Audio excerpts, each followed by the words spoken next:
Lamentations 2 verses 5 to 15. Through the Bible with J. Vernon McGee. Chapter 2. The Lord was as an enemy.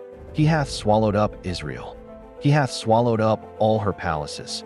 He hath destroyed his strongholds, and hath increased in the daughter of Judah mourning and lamentation. Lamentations 2 verse 5. God took full responsibility for what Nebuchadnezzar did. God allowed him to destroy the city of Jerusalem. God used him as a rod, just as he had used the Assyrians against Israel for their punishment. Have you ever stopped to think in your own personal life why God permits certain people to cross your path? Do you wish that you had never met certain people? Are there people whom you would call your enemies? Someone may have caused you sorrow, but it is all for his purpose. God has permitted all that for a definite purpose. Learn to recognize the hand of God in your life. The Lord hath cast off his altar. He hath abhorred his sanctuary. He hath given up into the hand of the enemy the walls of her palaces. They have made a noise in the house of the Lord, as in the day of a solemn feast. Lamentations 2 verse 7. The very temple which God had blessed. He had given the instructions for building it. His very presence had been there at one time. Now he says, "The day came that I abhorred that temple." Church-going folk need to investigate their own lives. If you go to church, is that something that God takes delight in? Or is it actually something that hurts his cause? Is your frame of mind right when you go? Or are you critical? Can the Spirit of God use you? I think that it can even be sinful to go to church. Do you know where the most dangerous place was the night Jesus was arrested?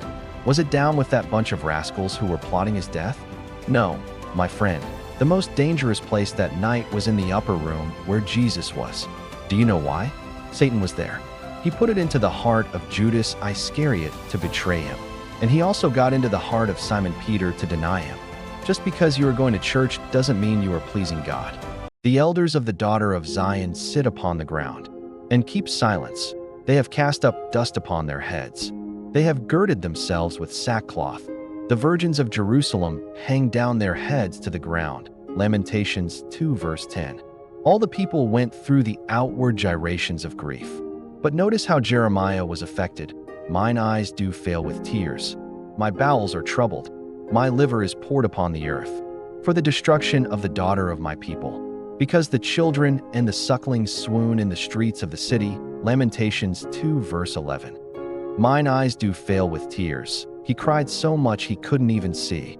My bowels are troubled. This thing tore him to pieces. It wrecked his health. He was involved. It broke his heart. How many of us are willing to be really involved in God's work? Are we willing to endanger our health? Are we willing to give ourselves over to God? All that pass by clap their hands at thee.